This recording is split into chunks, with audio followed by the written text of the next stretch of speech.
was to kill 1,000 penguins, stack them, and that would be their food. What I find most poignant are the penguins here nesting on the walls of the hut, because these could well be descendants of some of the 1,000 penguins that were killed to provide the food for the overwintering party in 1902. The penguins are really cool. I mean, just watching the antics and then watching them care for the egg is also cool.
This is the most beautiful line that you could hope for. And it's a good thing Lucho is encouraging everybody to come out and enjoy it. It is just, and it's incredible to be in the Black Sea, which not many people get to come into because of the ice. So this is terrific. It really, really is. We think it's unbelievable. Cannot be topped.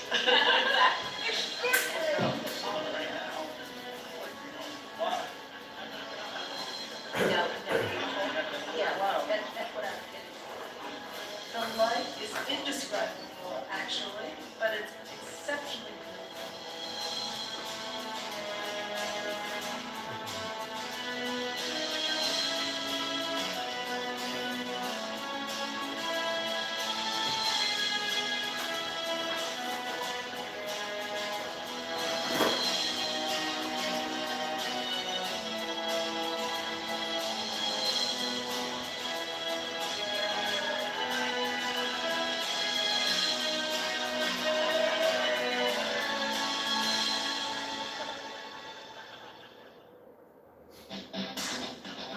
Good morning, ladies and gentlemen. Good morning.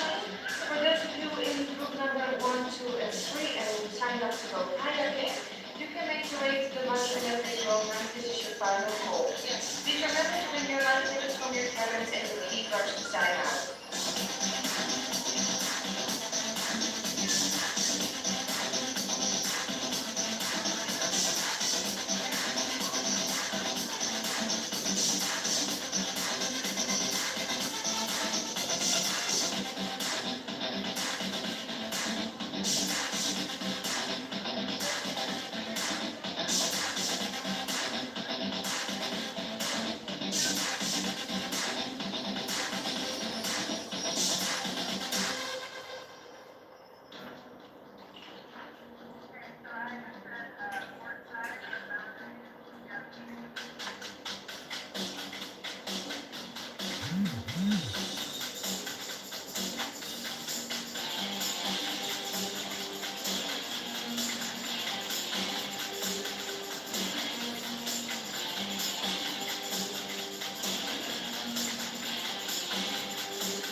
So most people that come to Antarctica come for the wildlife, the penguins, but I'm drawn by the ice, and I think most people that come here, that's the resounding memory that they have when they walk away. Today, we're in a place called Sierra Cove, a land jammed full of ice.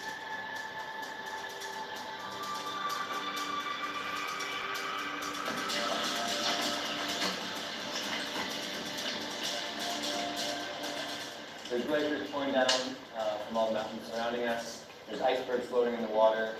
The sound of bubbles popping, the sound of ice grinding against itself. It permeates this place, and it's definitely the most magical part of Antarctica, in my opinion.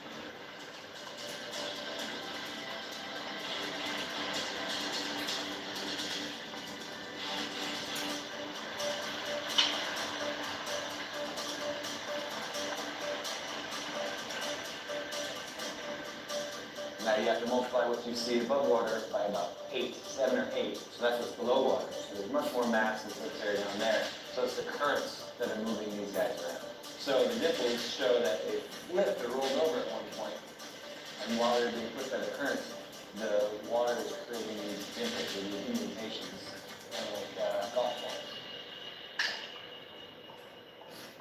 You can have the hot chocolate as it is. Or you can add a little something. I have peppermint schnapps. Frangelico. James and whiskey or Frangelico. Frangelico is a hazelnut liqueur with Nutella. Have a wonderful morning. Thank you very much. Very nice. Skål! Good.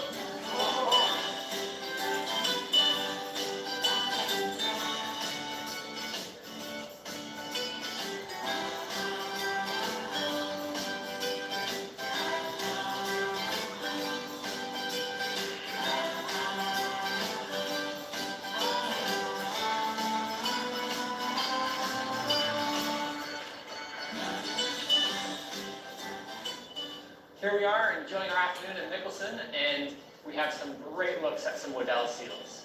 These are true seals, which means they use their hind flippers for locomotion through the water, and their fore flippers are mostly used for a little bit of rudder control, maybe a little scratch here and there.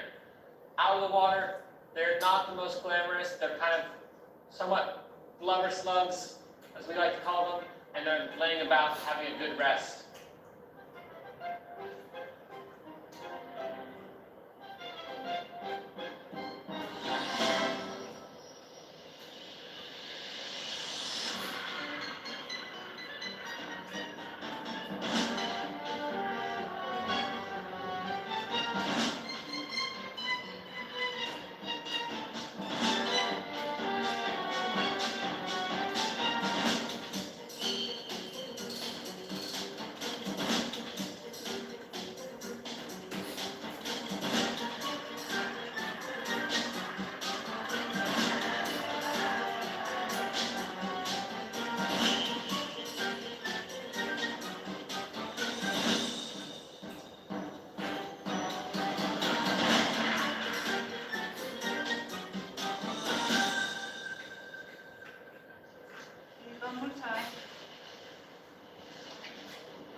Fortunate enough to come upon a pod of type A killer whales, and they had just completed a kill and were feeding on a minke whale.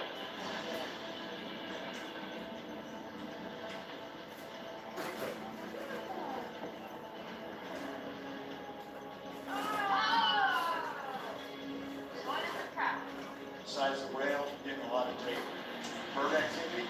It's like some great petrels, sword petrels, and other birds. We're just enjoying the evening, getting some great photos and seeing this action really take place. This is part of what the Antarctic food chain is all about. Feeding on whatever it is that they kill to sustain their lives and to keep on moving on. So this is a great opportunity. Yeah, that, can you see? Can you see what they're fighting over? Yeah, I see. Yeah. I love it. I love it. That was my dream. Came true. We had an opportunity to drop Zodiac and get more eye level with what was going on, and we were able to get some really incredible sound bites and footage of the water of these fascinating animals.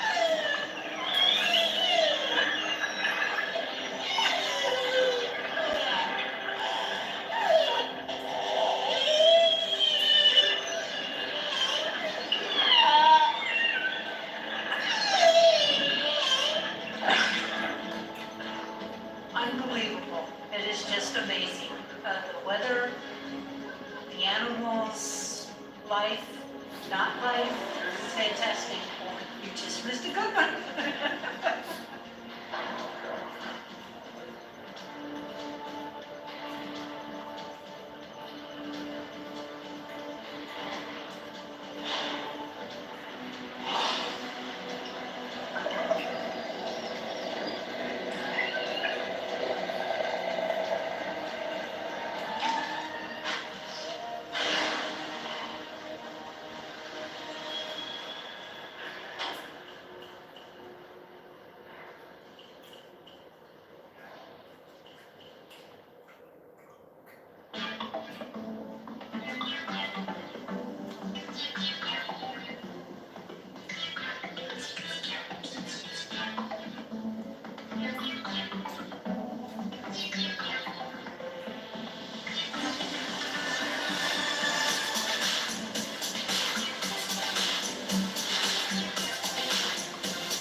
Early this morning, our captain brought the ship into the fast ice of Wilhelmina Bay. Quite an extraordinary experience for us all to have this opportunity to walk on ice. It's quite an Antarctic morning. We've got some fresh snow falling. All around us, we have glaciers cascading down from the Forbidden Plateau here along the Eiffel Coast. And it's just an extraordinary morning.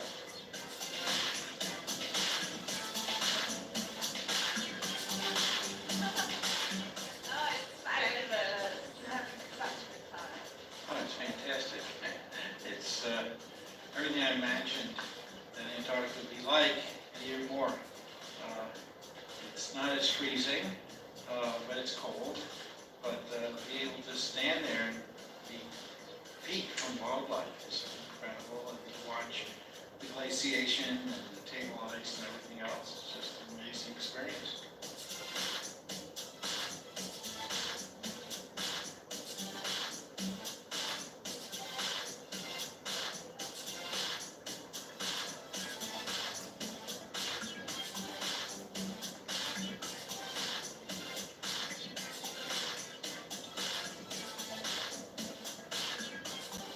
It is absolutely fantastic. It's absolutely magical. Haven't been so happy in all my life.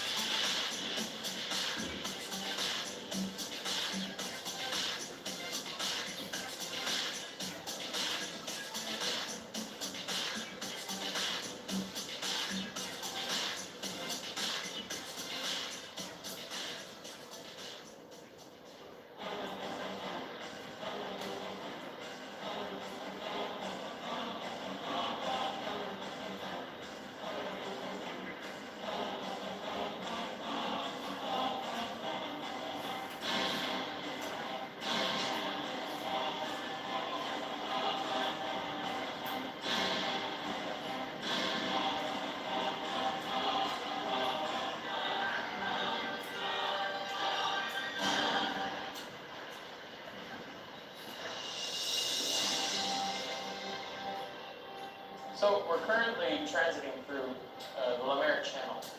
This channel is very narrow, so we've got these peaks that tower up on either side of the ship and just make for absolutely stunning scenery.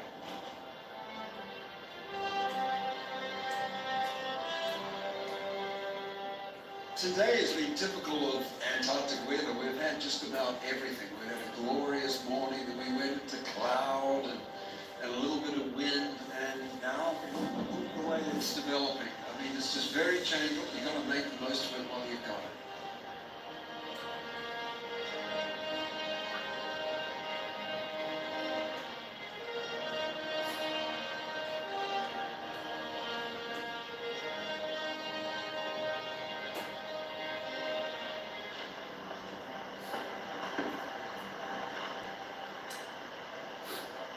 Unbelievable. It really is. Beautiful. I didn't expect it to be a mess. It was a spectacular.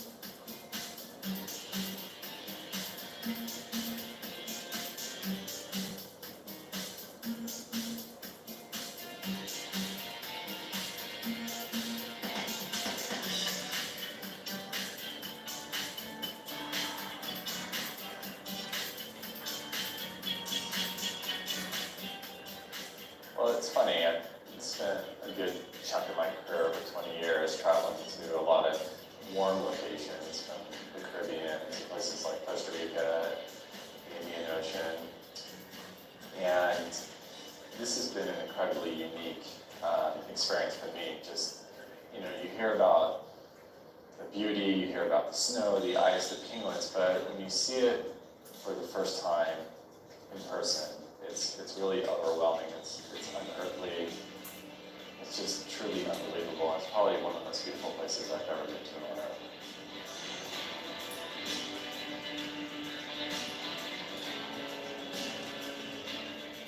The experience here has been amazing. We sort of had a bucket list of things that we wanted to be able to do. See the icebergs up close, walk amongst the penguins, and then the real highlight for Roman and I was to be able to watch the killer whales eating the remnants of their kill on the ship.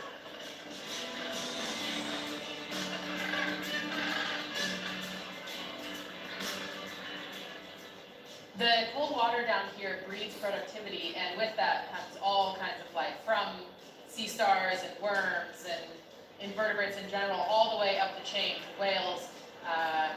You have leopard seals, weddell seals, penguins, all kinds of creatures down here use the ocean as their main food source.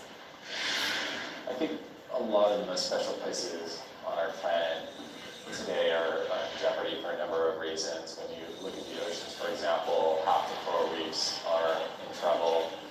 We're looking at a warming planet. We're looking at an ocean that's headed towards some significant changes, from overfishing to ocean acidification. And when you come to places like this that are still wild, it really emphasizes the urgency of protecting areas before it's too late.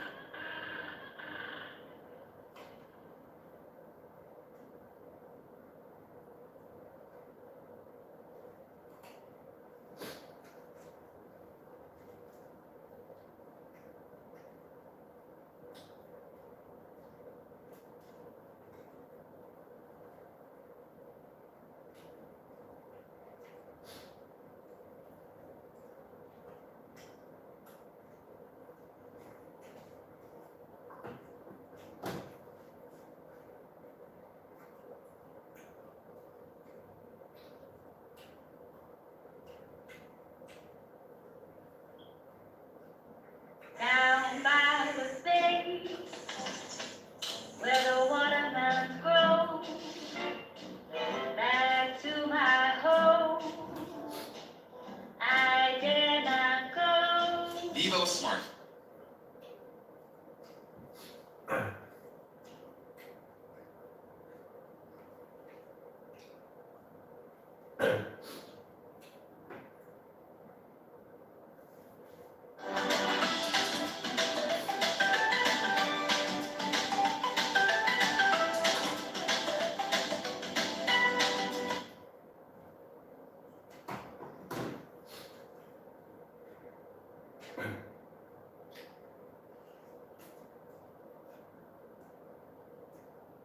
What's up guys, my name is Ryan and I spent the last few years exploring the incredible continent of Europe and I want to show you my favorite places. So here's my Europe Top 100. I have to say that Europe is my favorite place in the world. From the landscapes of the Alps to the countless medieval cities, it's impossible to beat the beauty of Europe. This video is a long one, so I made timestamps of all the places in the description so you can jump around to your favorite places. For our first destination, we're going to head to possibly my favorite place ever, Seceda.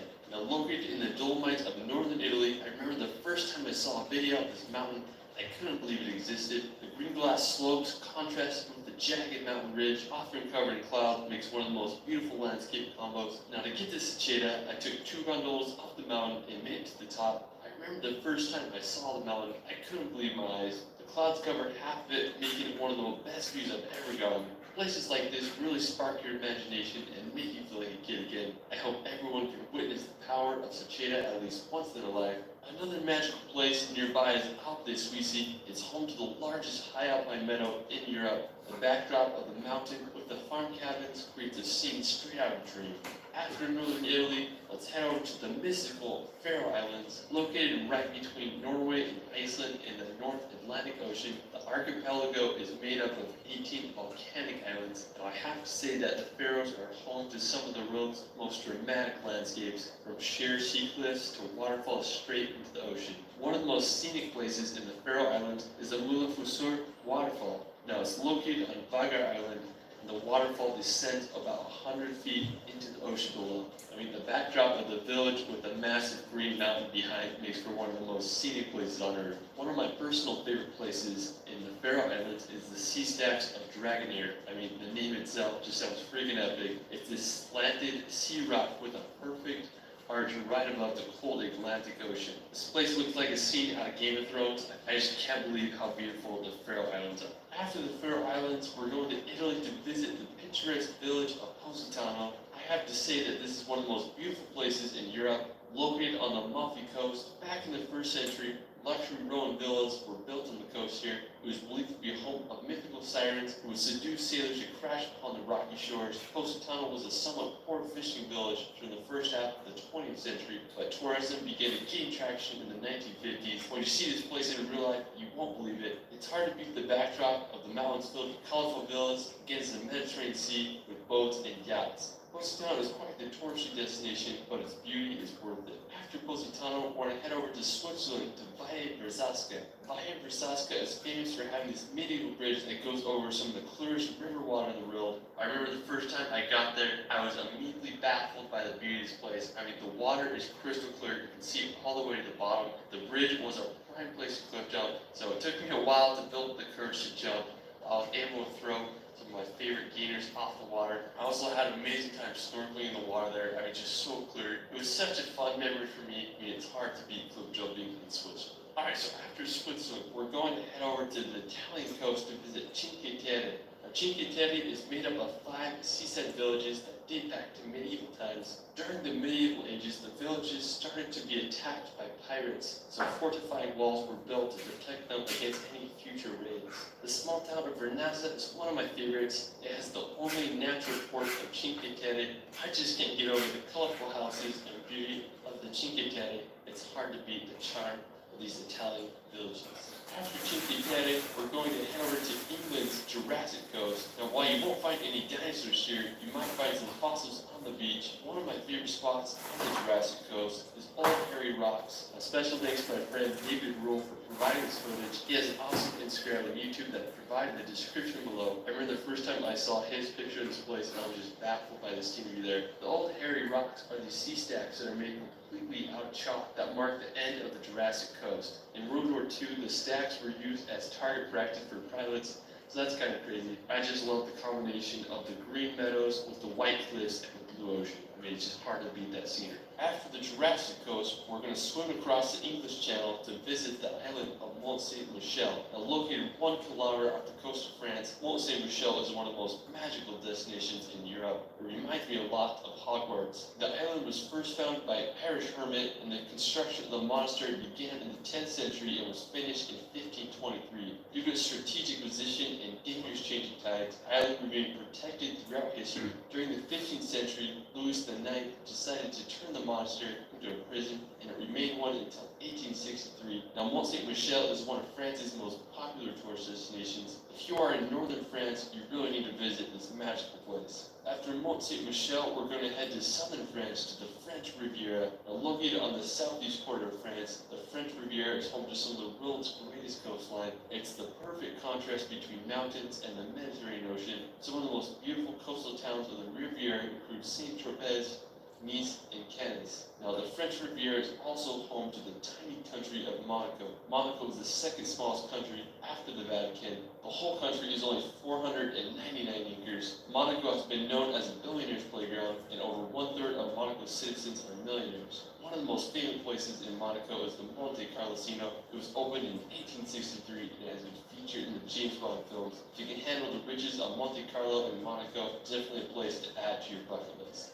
Afterwards, we're going to head over to Norway to visit Lysebotn, to drive down one of Europe's craziest roads. What I think is so scenic about Lysebotn is the road which leads down to it. When I first saw pictures of it, I couldn't believe it. It consists of 27 hairpin turns that descend down the fjord to the village below. After Lysebotn, we're going to head over to the nearby Pulpit Rock. Pulpit Rock is a famous flat-top cliff with a straight drop of over 600 meters. Pulpit Rock can get super packed, so if you want to avoid the crowds, you can wake up super early and get to Pulpit Rock to enjoy the sunrise. Another hike to do is the trek to Trolltunga. Now, Trolltunga is possibly the most iconic rock formation in Norway, as it shoots out over 2,000 feet from the lake below. Trolltunga is definitely the hardest hike of the three.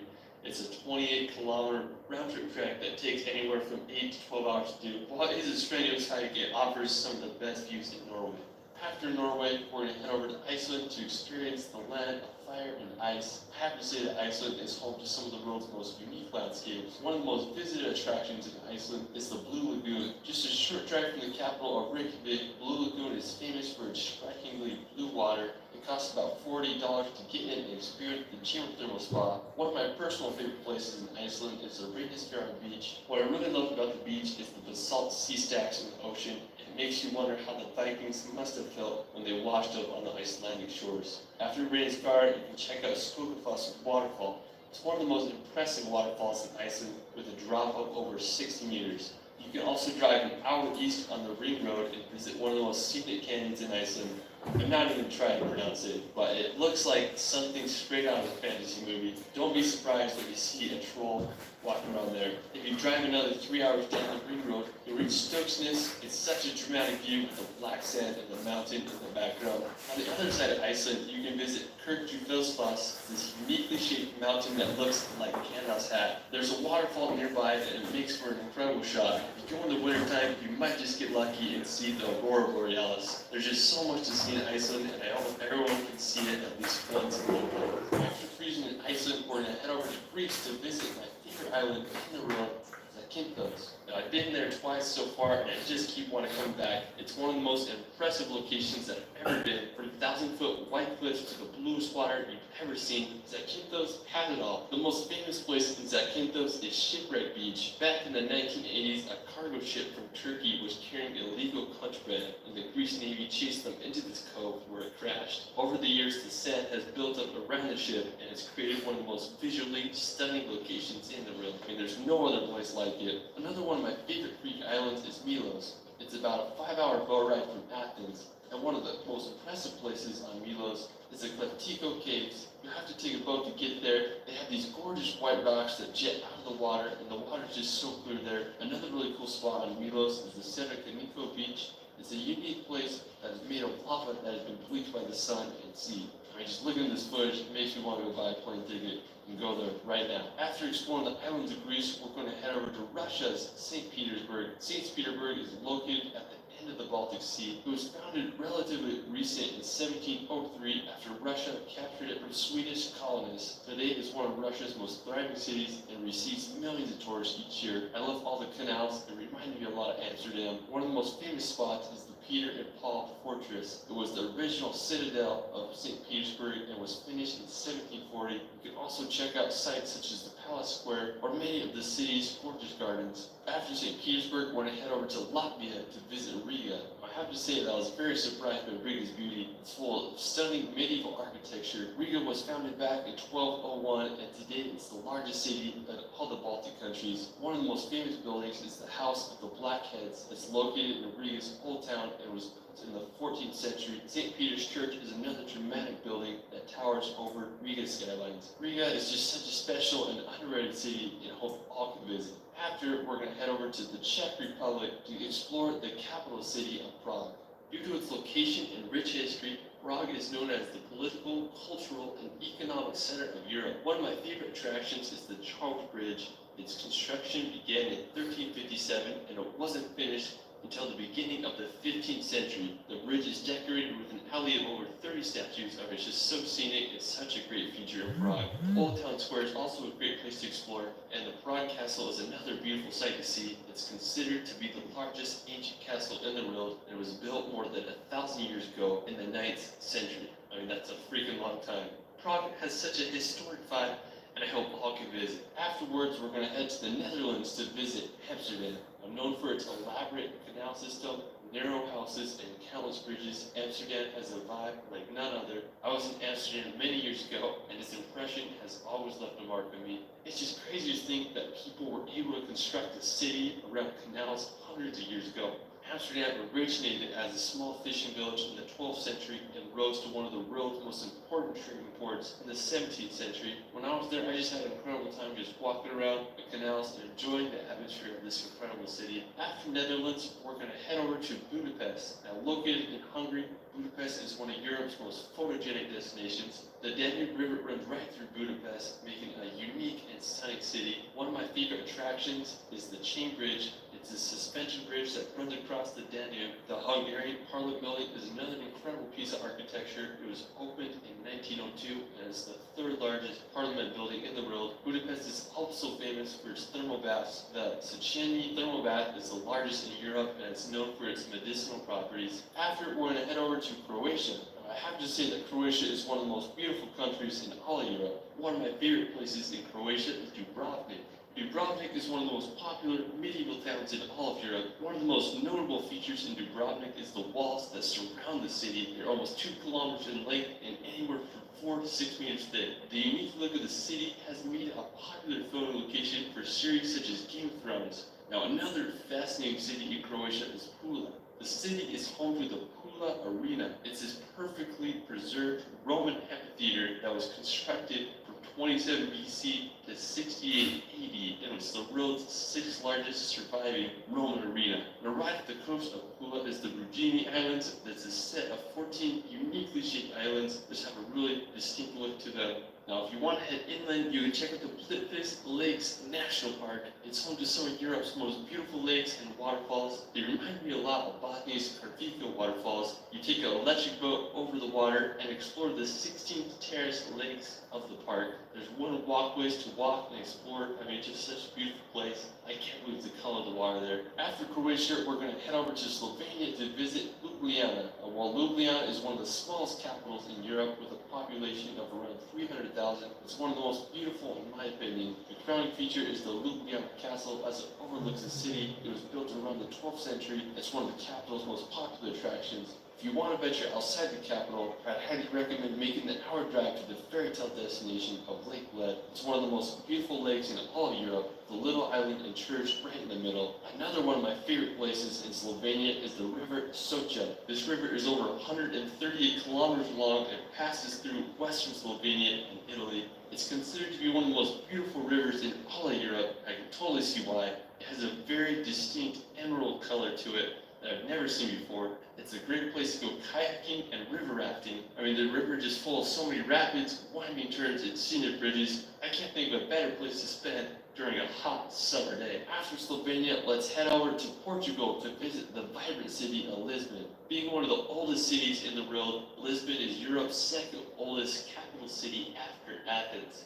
I mean, there's just so much culture and history in the city. You can check out the sanctuary of Christ the King monument reminded me of a mixture of Rio de Janeiro and San Francisco's bridge. The Commerce Square is another beautiful spot to explore. One of the coolest parks in Lisbon is the Parque Eduardo VII. It's full of beautifully designed hedges and just a great place to enjoy the afternoon or evening. The Belém Tower is also an important monument that served as a point of embarkation for Portuguese explorers. Lisbon is also close to some stunning beaches such as Ursa Beach. While we're still in Portugal, we're going to head to the Palgardt Coast. Located in Portugal's southernmost region, the Palgardt Coast is famous for its sea cliffs filled with hidden beaches and sea caves. One really intriguing place is Pulpit Rock. It's full of countless grottos and sea arches to explore. Such a unique and beautiful area. After Portugal, we're going to head over to Germany to visit the Bavarian Alps. Located in southern Germany, right next to the Austrian border, the Bavarian Alps are home to jaw-dropping scenery. One of the most famous towns is Berchtesgaden. It's just a 30-minute drive from Salzburg. The area is also full of stunning alpine lakes. One of my favorites is Oversee. It's famous for having this little mountain cabin right on the lake. One of the most well-known places in Bavaria is the Neuschwanstein Castle. I have to say this is the most beautiful castle in all of Europe. It's nestled at the very tip of southern Germany. Neuschwanstein Castle is placed perfectly in the mountains with a phenomenal 360 view of the Bavarian Alps and the town below. The construction of the castle began in 1869. The castle receives over 1.4 million visitors a year, so it's definitely a tourist hotspot. I mean, I just can't get over the beauty of this castle. It looks like something straight out of a Disney movie. After, we're going to head to Italy's beautiful region of Tuscany. Now, located in central Italy, Tuscany is known for its landscapes, history, and artistic legacy. Whenever I think of Tuscany, I just imagine rolling green hills with beautiful farm homes lined with skinny cypress trees. It's just hard to beat the beauty there. It would be a prime place to retire. Now, the capital of Tuscany is the iconic city of Florence. It's considered to be the birth of the Renaissance. One of the most impressive buildings is the Florence Cathedral. When you look at it, you just can't believe how big it is. It was completed in 1436. It just amazes me that they were able to engineer such a big dome. The Ponte Vecchio Bridge is another historic site as it crosses the Arno River. I just can't say enough good things about Florence. It's such an amazing city with so much history. Another great town in Tuscany is San Gimignano. San Gimignano was a stunning medieval city perched upon a hill. One of the most iconic features of the city is the medieval watchtowers. Currently, there are 14 watchtowers still standing, but during the city's prime, there were over 72 towers with the highest up to 230 feet tall. I mean, I just can't imagine how it must have looked back then. I guess you could say it was the Manhattan of the Middle Ages. San Gimignano's medieval vibe has been untouched throughout time and has become one of the most popular medieval locations in Italy. After exploring Tuscany, we're going to head over to Lake Como. Now located about a 1.5 hour drive from Milan, Lake Como is a sight to see. Known for its picturesque scenery and luxury villas, Lake Como has been named one of the world's most beautiful lakes, and I totally understand why. The lake's beauty has attracted people here since the Roman times. When you go there, you can walk the streets of Bellagio or take a ferry to other lakeside villages. If you're in northern Italy, you gotta check this place out. While we're still in Italy, let's head over to the famous city of Venice. Now, Venice is one of the world's most unique cities. There are no roads and just canals to get around. It's made up of 118 islands, and they are linked by over 400 bridges. Venice was a major financial and maritime power during the Medieval Ages and the Renaissance, and today it's one of Europe's most popular tourist destinations. When you're there, you can take a ride down the canals on a gondola, or you can check out St. Mark's Square. It's a one-of-a-kind location I hope you all can see. Another one of my favorite places is the magical city of Edinburgh. If you want to go back in time, Edinburgh is a must. It's where J.K. Rowling wrote her Harry Potter novels. When I started traveling, this was one of the first cities I visited. It's a medieval town with intricate neoclassical buildings, cobblestone streets, and beautiful gardens. The iconic Edinburgh Castle overlooks the city and is home to Scotland's crown jewels. One of my favorite places in Edinburgh is Calton Hill. It just offers a beautiful view of the entire city. While we're still in Scotland, we're going to visit the Isle of Skye. If you want to feel like you're in a fairy tale, this is where you need to go. I was lucky enough to visit the Isle of Skye last summer. It's about a 5-hour drive from Edinburgh. Now, one of the most impressive places in the Isle of Skye is the Old Man Store.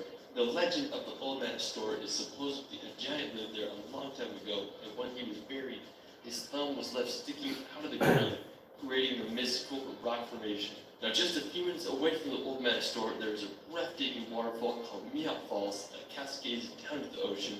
There's a nice viewpoint where you can see the waterfall. If you're looking to find some ferries, you may want to check out the ferry pools. They're these picturesque blue pools that lie at the base of the Black Coolin Mountains. After Scotland, we're going to head over to the charming capital of Dublin.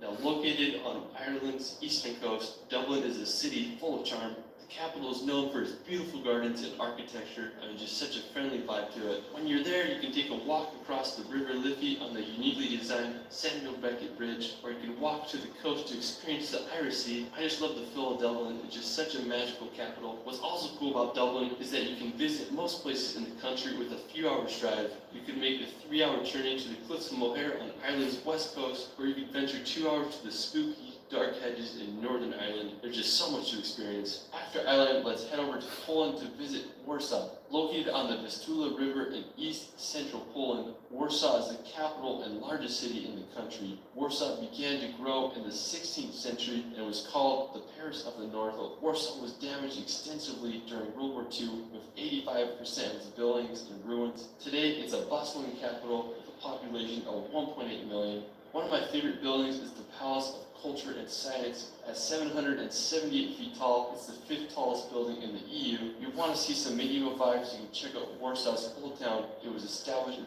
the 13th century and is full of history and medieval architecture. While we're still in Poland, we're to head down to Krakow. Located in southern Poland, Krakow was founded back in the 7th century, so you best believe it's full of beautiful history and architecture. One of the most impressive sights is the Wawel Royal Castle. It was built during the 14th century and was the first UNESCO World Heritage Site. It features architectural styles from the medieval, Renaissance, and Baroque periods. Such a beautiful building.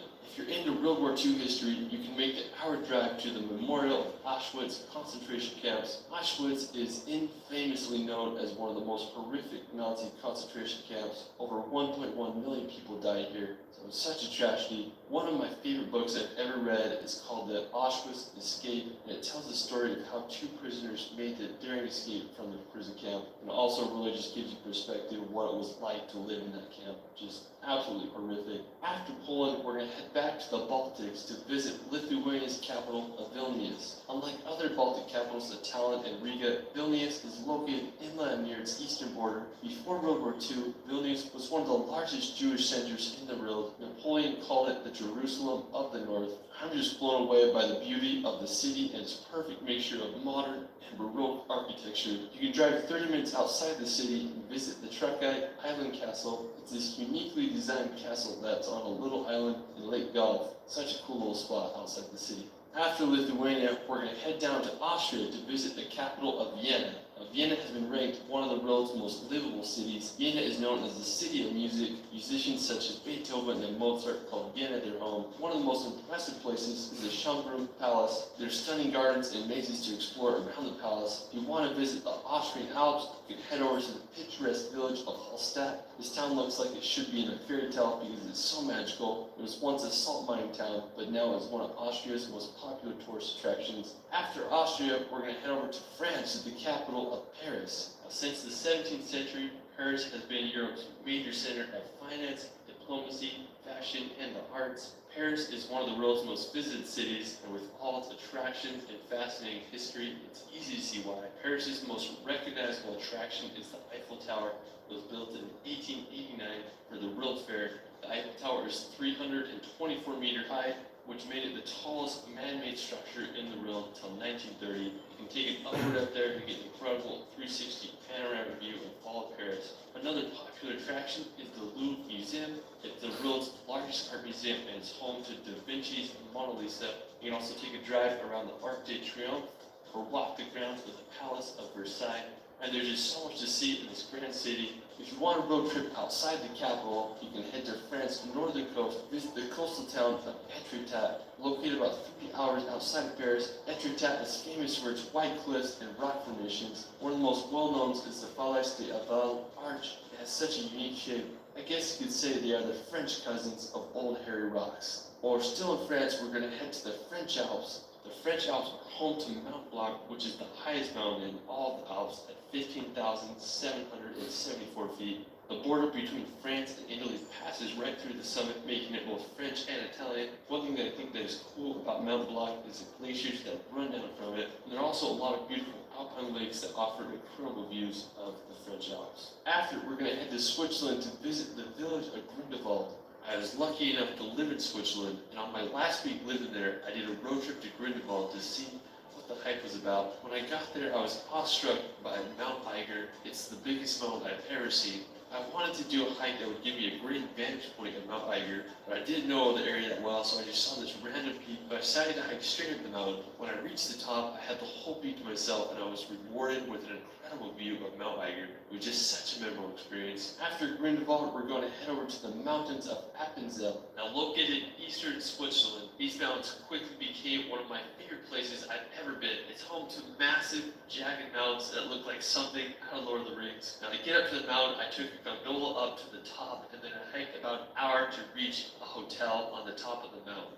Now me and my buddy Danny decided to stay the night at this hotel so we could watch the sunset. Well, now we got all settled in, and then we ventured off to get the perfect spot. The clouds were covering the sky, so we only had about 15 minutes of sunlight to get the shot. And my buddy Danny, he whipped out his FPV drone and got some of the most incredible shots I've ever seen. I mean, I was just standing on the peak, and you find the drone over me with the sunset in the background. It goes down as one of the top 5 sunsets of my life. Another one of my favorite places in Switzerland is Zermatt. Zermatt is home to the most iconic mountain in the Alps, the Matterhorn. With a height of 14,690 feet, it's one of the highest peaks in the Alps. There are many different hikes you can do around the area to get different views of the Matterhorn. If you're an early riser, I'd suggest getting up for sunrise to watch the morning light kiss the top of the Matterhorn as the sun rises over the horizon. Zermatt is a really unique city because they don't allow cars or motorized vehicles, so I had to take a train to get there. When I reached the city, I just had a great time exploring. I also found a McDonald's there, so that was kind of funny. Another one of my favorite places in Switzerland is Jungfrau Rock, otherwise known as the top of Europe. So me and my friends decided to take Europe's highest train.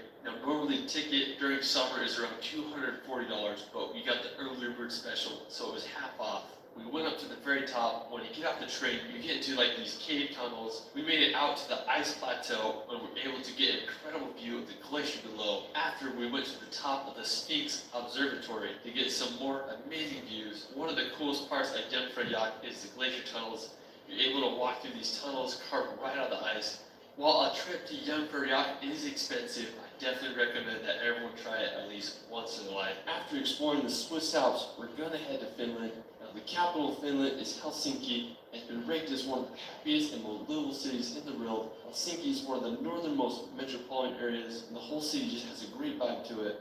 I would love to spend Christmas here. If you want to see some of Finland's nature, you can head up north to visit Lapland. Now, Lapland is Finland's northernmost region and borders Russia, Sweden, and Norway. In the winter months, Lapland becomes a frozen wonderland that looks like something straight out of a Disney movie. Now, if you can handle the cold, Lapland may be one of the best places in the world to see the northern lights. The northern lights are abundant throughout the cold winter months. It can get up to negative 50 degrees Celsius in the winters, so make sure you bundle up. One thing I love about Lapland is the snow-covered trees.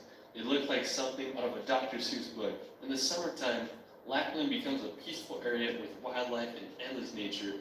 I really just want to spend some time in Finland, relaxing in a sauna and seeing for myself why Finland is the happiest country in the world. After Finland, we're going to head over to Sweden to visit the capital of Stockholm. It's made up of 14 islands and 50 bridges. Compared to other Nordic countries such as Norway and Iceland, I felt Sweden was much more affordable. I just love the buildings and architecture there. It reminded me a lot of Copenhagen with its colorful buildings and canals full of wooden ships. I mean, just such a wonderful city. I think everyone should give it a visit. Afterwards, we're going to Belgium to visit the medieval city of Bruges. Due to its tidal inlets and canals, Bruges is sometimes referred to as the Venice of the North. Bruges' tidal inlet helped become one of the most prosperous cities during the Middle Ages as it quickly became a strategic location for maritime trade routes. Today, most of Bruges' medieval structures have remained intact. One of my favorite features of the city is the market square. It's towered over by a 277-foot medieval bell tower of Belfry, which was constructed in the 13th century. Just such an impressive and unique medieval city. After Belgium, we're going to head over to the German village of Rothenburg. When you go to Rothenburg, you feel like you're walking into a fantasy movie. It's one of the most preserved medieval towns in Europe. During the Middle Ages, Rothenburg thrived as it was located at the crossroads of the European trade routes. At the beginning of the 15th century, it rose to become the second largest city in Germany, but during the 17th century, Rothenburg faced adversities such as the 30 Years' War and the bubonic plague. Without much resources, Rothenburg's growth was halted, which aided in keeping the town preserved in its medieval state. Today, Rothenburg maintains its medieval charm. It's been the inspiration for Disney movies such as Pinocchio and Beauty and the Beast. If you can, go check out the famous Plonine Corner or the Christmas market. It's hard to beat the allure of this German village. After Rothenburg, we're going to visit possibly the most iconic city in the world, London. I love the city so much that I just keep coming back. Everything from double-decker buses to the energy of Piccadilly Circus makes the city feel so alive. There's just so many places to see. You can check out the iconic Big Ben and walk across the bridge to see the Palace of Westminster. There's the Tower Bridge, which is possibly the most famous bridge in all London. You can go see the Stoic Guards at Buckingham Palace or take a ride on the London Eye. If you haven't already been to London, I'd highly recommend visiting when you can. It's hard to beat the London atmosphere. There's no city like it in the world. Alright, so after exploring London, we're going to make the 2-hour drive over to Stonehenge.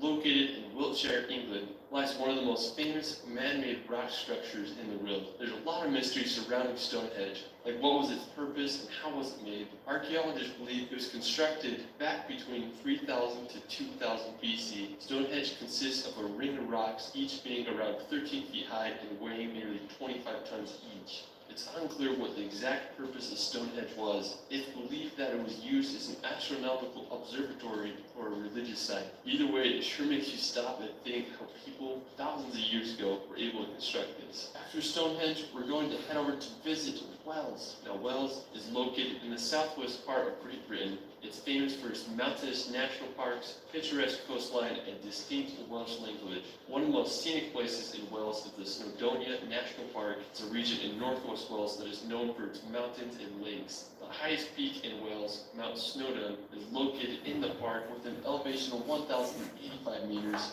You can hike on up there, or you can take the Snowdon Mountain Railway to the top. If you're lucky, you might be able to see Ireland across the sea. After Wales, we're going to head back to Switzerland to explore Lucerne. Located in the heart of Switzerland, Lucerne is a picturesque lake city surrounded by the Swiss Alps. It's just a short 40-minute drive from Zurich. One of my favorite parts of Lucerne is all of its medieval buildings and architecture. Lucerne is home to Chapel Bridge, which is the world's oldest surviving truss bridge. It was built over 600 years ago in 1365. It almost burnt down in 1993, but it was reconstructed and it's now open to the public. Another impressive place in Lucerne is the Lucerne Wall and Towers. The fortifications began in the 13th century and it's made up of 9 stone towers that were used as a defense wall during medieval times. Aside from all the history, Lucerne is just a beautiful city to walk around and explore the lake and all the surrounding scenery. While we're still in Switzerland, we're going to head over to the capital of Bern. Now, in my opinion, I think Bern is one of Europe's most beautiful capitals. I love how the blue waters of the Aare River went perfectly through the city. Now, Bern's origins date back to the 12th century, and today the capital hosts a population of just over 1 million people. Now, one of the most impressive places in Bern is the Old City. It's the medieval part of Bern. One of the most prominent features is the Cathedral of Bern. It started construction in 1421 and is the tallest cathedral in all of Switzerland at a height of 100 meters. Bern is just such a wonderful city, and I hope you all can visit one day. Another one of my favorite capitals is Denmark's Copenhagen. Now, Copenhagen started as a Viking fishing village in the 10th century. Today, Copenhagen is the cultural, economic, and governmental center of Denmark. One of the most recognizable places in Copenhagen is the Nyhavn Canal. It's a 17th century canal that is lined with beautifully colored houses and historical wooden ships. It's just a great place to walk around and enjoy some Danish restaurants and cafes. Another impressive spot in the city is the Copenhagen Opera House. It's one of the most modern and expensive opera houses ever built with an estimated cost of $500 million. Copenhagen is just such a great city to walk around and explore all the hidden treasures. After Denmark, let's head over to the beautiful city of Tallinn, located in Estonia on the coast of the Baltic Sea. Tallinn received its city rights in the year 1248. In During medieval times, it quickly became a major trading hub due to its strategic positioning. As for the city, one of the most impressive places is Tallinn's Old Town. It's one of Europe's most well-preserved medieval cities. I just love all the buildings and architecture there. Tallinn was also just featured in Christopher Nolan's new film, Tenet. If you haven't seen that yet, your mind's gonna be blown. Anyways, if you want to visit one of Europe's most trending cities, you have to give Tallinn a visit. After, we're going to visit Montenegro's coastal town of Kotor. Located in what some consider to be Europe's southernmost fjord, Kotor is one of the most well-preserved medieval old towns in all the Balkans. It's grown in popularity over the years, and it's a popular cruise ship stop. If you want to get one of the best views of Kotor, you can drive the Serpentine Road to get a panoramic view of the entire bay and surrounding mountains. I mean, just what a beautiful city. From Kotor, you can make the 30-minute drive over to the nearby islet of Sveti Stefan. It's this 15th century island fortress that's been converted to a 5-star luxury resort. If you can afford it, it would be quite the place to stay. While we're still in Montenegro, we're going to check out the Drvenica Tata Bridge. This is one of the coolest arch bridges that I've ever seen. The bridge was finished in 1940 and it consists of 5 arches, with its highest being over 564 feet above the river below. I mean, just such a crazy looking bridge. Alright, after Montenegro, we're gonna head over to the neighboring country of Bosnia and Herzegovina. Known for its beautiful rivers, medieval bridges, and fascinating history, it's quite the place to visit. And one of my favorite places in the country with the city of Mostar, the most popular feature of the city is the Old Bridge. It's an Ottoman bridge from the 16th century. It stood for 427 years until it was destroyed in 1983 during the Croat-Bosniak War. But in 2004, it was rebuilt. Another really cool spot in Bosnia is the Kravica Waterfalls. Only a 40-minute drive from Mostar, the Kravica Waterfalls are home to an incredible amphitheater of cascading waterfalls, with some as high as 25 meters tall. What's cool is they let you swim there, so it's just a great place to spend during the warm summer months. Afterwards, we're going to head over to Greece to visit the medieval monasteries of Meteora. Located in central Greece, Meteora is home to 6 monasteries built upon nearly inaccessible rock pillars. During the 14th century, monks were facing attacks from Turkish raiders, so they needed a place where they could worship in safety. They decided to start building the monasteries upon the rocks. These places of worship were perfect for the monks because the only way to reach them was by climbing long ladders. The monasteries became a place of refuge, and over 20 monasteries were built during the 14th century. I was lucky enough to go here a few years ago. When I got there, I was just amazed by the architecture of these monasteries. They are perched perfectly on the cliff edge, and you wonder how people could have built these in the medieval times. If you're ever in Greece, make sure you visit this magical place. Another incredible spot in northern Greece is Mount Olympus, or otherwise known as the mythical mountain of the gods. At 9,500